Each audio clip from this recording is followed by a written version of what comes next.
ವೆಂಕಟನಾಥ, ವೆಂಕಟನಾಥ,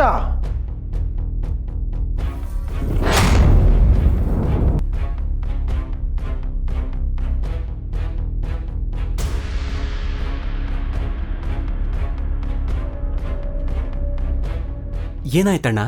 ಯಾಕೆ ಕೂಗ್ತಾ ಇದೀಯಾ? ಕರೆದ ತಕ್ಷಣ ಬರೋದು ಬಿಟ್ಟು ಈಗ ಬಂದು ಏನಾಯ್ತು ಅಂತ ಕೇಳ್ತಿದ್ಯಾ?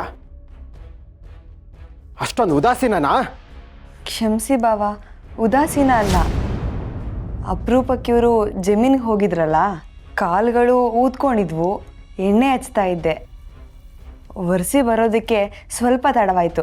ಜಮೀನಿಗೆ ಕಲಿಸಿದ್ದು ಒಕ್ಕಲು ಮಾಡಿ ಧಾನ್ಯನ ಮನೆಗೆ ತರೋದಕ್ಕೆ. ನೀನು ಎಲ್ಲವನ್ನು ಹಂಚು ಬಂದಿದ್ಯಂತೆ, ಹೌದಾ? ಹೌದಣ್ಣ. ಯಾರನ್ನು ಕೇಳಿ ಅನ್ಸ್ದೆ?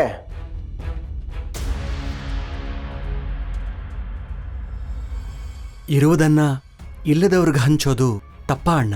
ನಂಬಳಿ ಯಥೇಚ್ಛವಾಗಿ ಇದ್ದಾಗ ಹಂಚೋದು ತಪ್ಪಲ್ಲ, ಆದರೆ ನಮಗೆ ಸಾಲ್ದಿರೋವಾಗ ಹಂಚೋದು ತಪ್ಪು. ಹೋಗ್ಲಿ ಬಿಡೋ ಗುರುರಾಜ, ಅವನ ಬಗ್ಗೆ ನಿನ್ಗೆ ಗೊತ್ತಲ್ವಾ?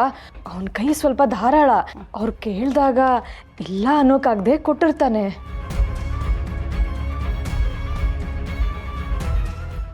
ಕೇಳಿದಾಗ ಮಾತ್ರ ಕೊಡೋದು ಭಿಕ್ಷೆ ಅಮ್ಮ. ಅವ್ರ ಬಳಿ ಇಲ್ಲ ಅಂತ ತಿಳಿದು ಕೊಡೋದು ದಾನ. ನಮಗಾಗಿ ದುಡಿಯೋರು ಕಷ್ಟದಲ್ಲಿದ್ದಾರೆ ಅಂದಾಗ ಸಹಾಯ ಮಾಡೋದು ಧರ್ಮ. ಈ ಮನೆ ಯಜಮಾನ ನಾನು. ನನ್ನನ್ನು ಕೇಳದೆ ಯಾರಿಗೂ ಏನನ್ನು ಕೊಡೋ ಹಾಗಿಲ್ಲ. ಈ ನಿಯಮ ಮರ್ತೋಯ್ತಾ? ಅಥವಾ ಈ ಮನೆ ಜವಾಬ್ದಾರಿನ ನೀನೇ ವಹಿಸ್ಕೊಂಡು ಬಿಟ್ಟಿದ್ಯಾ? ಅಣ್ಣ, ಈ ಜವಾಬ್ದಾರಿ, ಹಕ್ಕು, ನಿಯಮ ಇದ್ಯಾವುದೂ ನನಗೆ ಗೊತ್ತಿಲ್ಲ. ಅವ್ರ ಹತ್ರ ಇರಲಿಲ್ಲ, ನನ್ನ ಹತ್ರ ಇತ್ತು, ಕೊಟ್ಟೆ ಅಷ್ಟೇ. ಇರೋದನ್ನು ಇಲ್ಲದವ್ರಿಗೆ ಕೊಟ್ಟು ನೀನೇನೋ ದೊಡ್ಡ ಮನುಷ್ಯ ಅನ್ನಿಸ್ಕೊಂಡ್ಬಿಟ್ಟೆ. ಆದರೆ ನಮಗೆ ಇಲ್ಲದೆ ಹೋದಾಗ ನಾನು ಯಾರ ಮುಂದೆ ಹೋಗಿ ಕೈ ಚಾಚಲಿ?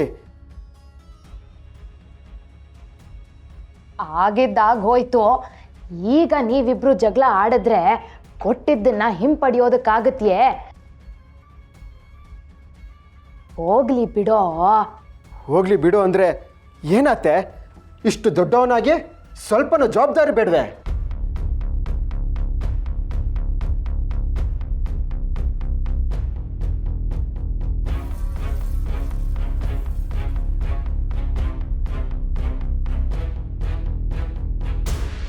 ನೋಡಿದ್ರ ಇಷ್ಟು ದಿನ ಈ ಮನೇಲಿ ಏನು ನಡಿಬಾರ್ದು ಅಂತ ಹಗಲು ರಾತ್ರಿ ಹಂಬಲಿಸಿದ್ನೋ ಅದೇ ನಡೆದೋಯ್ತು. ಪುಣ್ಯವಂತರು ನೀವು, ಹೊರಟೋದ್ರಿ. ನಾನು ಪಾಪಿ, ಇದನ್ನೆಲ್ಲಾನು ನೋಡಿಕೊಂಡು ಇನ್ನ ಬದುಕಿರ್ಬೇಕಾಗಿದೆ. ಯಾರು ಕೇಡುಗಣ್ ಬಿತ್ತೋ ಏನೋ. ಶ್ರೀಹರಿ